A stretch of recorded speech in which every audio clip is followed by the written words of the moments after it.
हाँ तो नमस्कार दोस्तों, स्वागत है आप सभी का एक और नई वीडियो में। दोस्तों आज हम इस वीडियो में आपको साइंस के VVI सब्जेक्टिव क्वेश्चन बताने वाला हूँ 2 नंबर या, ठीक है। तो अच्छे से वीडियो को लास्ट तक देखना और जैसे मैं बताऊँगा वैसे आप लोग अच्छे से याद करने का प्रयास करिएगा, क्योंकि हम जो वही क्वेश्चन आपको बताएंगे जो 100% बोर्ड एग्जाम 2023 में पूछेगा, ठीक है। तो जैसा कि पहला नंबर आपका क्वेश्चन है, अवतल उत्तल एवं समतल दर्पण के दो उपयोगों को लिखे। तो जहाँ तक मैं आपको बता दूं, अवतल और उत्तल इन दोनों के दो उपयोग पूछे जाएंगे 2 नंबर के, यानी कि 4 नंबर पहला नंबर क्वेश्चन से आपका कंफर्म हो गया। और समतल दर्पण का उपयोग नहीं पूछेगा, ये पूरा यकीन रखिए, लेकिन आपको याद करने के लिए मैं आपको बता दूंगा, ठीक है।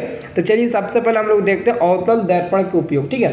देखिए अवतल दर्पण का उपयोग ऑलरेडी ये क्वेश्चन आपका ऑब्जेक्टिव में भी पूछा जा चुका है, ठीक है। दाढ़ी बनाने के लिए चेहरे देखने में, जैसे कि आप लोग जाते हो ना अपना हजामत बनाने, दाढ़ी बनवाने, तो आपके सामने जो दर्पण लगा रहा था, जो आईना लगा रहता है, उसमें अपना चेहरा देखने के लिए अवतल दर्पण का जो प्रयोग होता है ना, वही आपका है, ठीक है, एक उपयोग, ठीक है।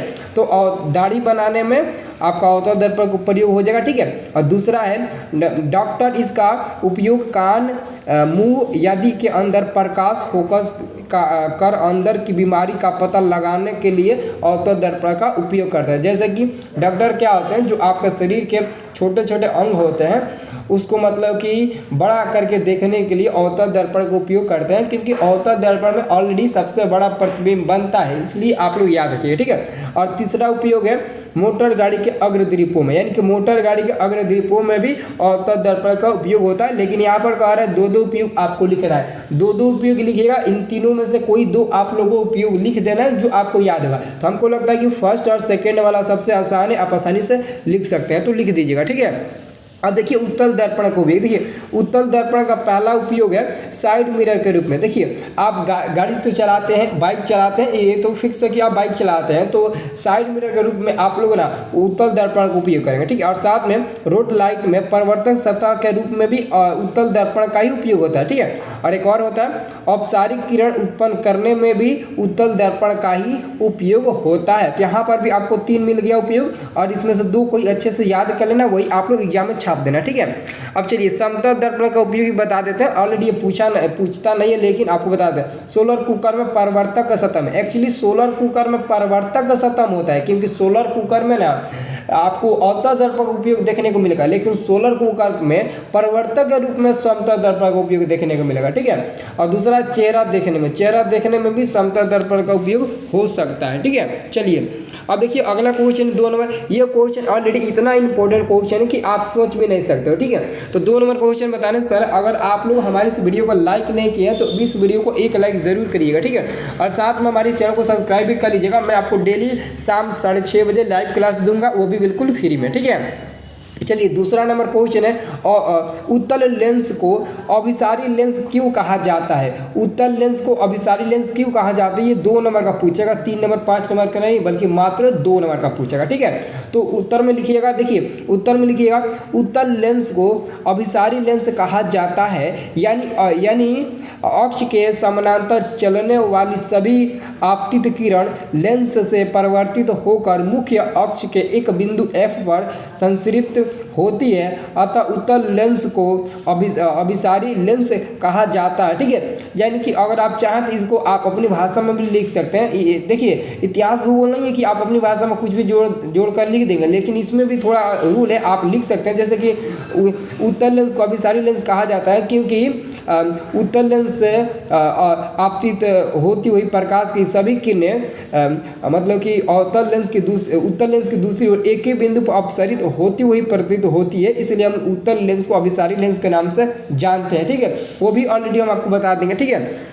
और इसका फिगर देख लीजिए, ये उत्तल लेंस के दूसरी ओर जो फोकस बिंदु है, एक ही बिंदु पर सारे का सारा ये आपका जो लाइट है वो मतलब अपसरित हो रही है ना, एक ही बिंदु से अपसरित होती हुई मालूम पड़ती है। देख लीजिए ये दूसरी ओर एक ही बिंदु पर सबका सब यहाँ पर आ रहा है, ठीक है।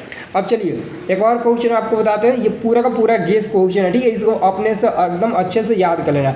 दूसरा अगला क्वेश्चन है पादप हार्मोन क्या है, कि 4 पादप हार्मोन का नाम लिखे। ये भी 2 नंबर का पूछेगा, ऑलरेडी ये बायो का क्वेश्चन है, ठीक है।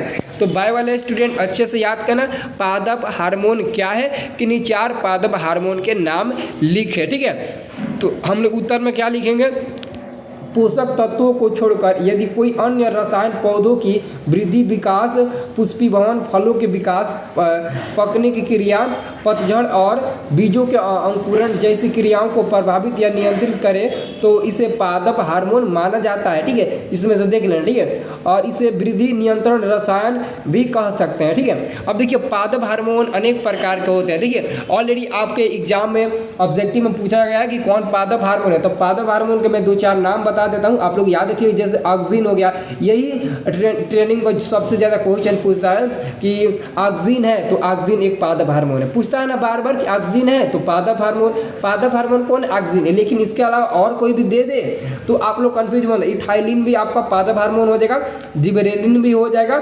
साइटोकाइनिन भी हो जाएगा, एब्सिसिक अम्ल भी हो जाएगा, ये भी आपके पादप हार्मोन के ही उदाहरण है। ठीक है, तो अच्छे से समझ गए ना। चलिए अब देखिए अगला प्रश्न है। अगला प्रश्न आएगा आपका 2 नंबर प्रश्न का आता है ना, दृष्टि दोष क्या है या कितने प्रकार के होते हैं। ये क्वेश्चन ऑलरेडी कई बार पूछा जा चुका है। ठीक है, तो लिखिएगा दृष्टि दोष क्या है। ठीक है, तो उत्तर में लिखिएगा सामान्य नेत्रों द्वारा 25 सेमी की वस्तु को स्पष्ट देखा जाता है जब इस स्पष्ट दृष्टि की न्यूनतम दूरी पर वस्तु को स्पष्ट नहीं देखा जा सकता। यानी कि समझ लीजिए कि मतलब कि अगर कोई व्यक्ति है जो 25 सेमी की वस्तु को आराम से स्पष्ट देख सकता है और मतलब कि न्यूनतम 25 सेमी तक वस्तु को आराम से देख सकता है और 25 सेमी से कम वस्तुओं का अगर वो स्पष्ट नहीं देख पाएगा तो उसे हम कहेंगे इसमें दृष्टि दोष है। और दृष्टि दोष मुख्य रूप से 4 प्रकार के होते हैं। ऑलरेडी ये क्वेश्चन 2 नंबर में पूछता है और 5 नंबर में पूछता है, तो उसमें आपको चारों प्रकार का भी वर्णन करना पड़ता है। ठीक है, तो पहला हो गया लघु दृष्टि या निकट दृष्टि दोष, इसे हम लोग ज़्यादातर निकट दृष्टि दोष के नाम से जानते हैं, और दूसरा को दीर्घ और दूर दोनों के नाम से जानते हैं, और तीसरा जरा दृष्टि दोष, और चौथा है अभिंगता।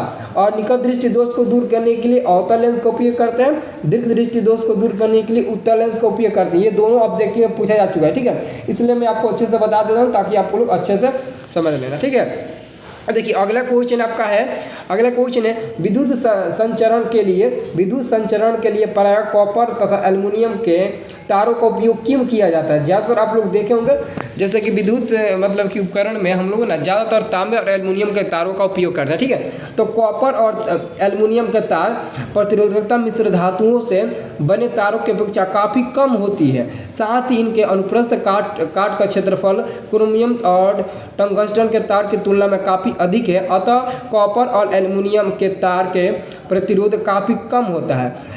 इसमें मुक्त रूप से गमन करने वाली इलेक्ट्रॉनों की संख्या अधिक होती है। ठीक है, अतः विद्युत संचरण के लिए प्रायः कॉपर और एल्युमिनियम के तारों का उपयोग किया जाता है। ठीक है, और अंतिम जो क्वेश्चन है इसका फिगर आप लोगों को बनाना है। देखिए ये फिगर बनाना काफ़ी आसान है, 2 नंबर का पूछता है, एकदम पूछेगा ही। विद्युत बल्ब का नामांकित चित्र बना है। ठीक है, तो चित्र बना दीजिए। आपके घर में जो बल्ब होता है ना, आप अपने घर में बल्ब को देखकर चित्र बनाने का एक बार प्रयास करिएगा। देखिए आसानी से बना सकते हैं, ऐसे आप ऐसे कर लीजिएगा, आसानी से आप ऐसे फिगर बना सकते हैं। ठीक है, ऐसे करके आप ऐसे छोटा सा एक फिगर बना लीजिएगा। ठीक है, और ऐसे आप लोग कर दीजिएगा। अब यहाँ से आप लोग ऐसे कर लीजिएगा। ठीक है, और ऐसे आप लोग फिगर आराम से बना सकते हैं, कोई भी दिक्कत नहीं होगा। और बाकी सभी आप लोग लिख दीजिएगा। जैसे इसमें आपको पता है ना फिलामेंट यानी कि टंगस्टन का होता है, और इसके अंदर नाइट्रोजन गैस यानी कि निष्क्रिय गैस होता है, और ये आपका हो जाएगा, ये होल्डर का काम करेगा नीचे। ठीक है, तो याद करिए ये सब तो आप लोग बना ही लोगे। ठीक है, अच्छे से बना लेना, ये इसका फिगर ले लो। ठीक है, और अगर इसका पूरे PDF लेना चाहते हो तो मैं वीडियो के डिस्क्रिप्शन में एक व्हाट्सएप ग्रुप का लिंक दिया हूँ, उसी व्हाट्सएप ग्रुप में इस PDF को शेयर कर देता हूँ। ठीक है, आप लोग व्हाट्सएप ग्रुप ज्वाइन कर लीजिए, उसी से आप डाउनलोड कर लीजिए। ठीक है।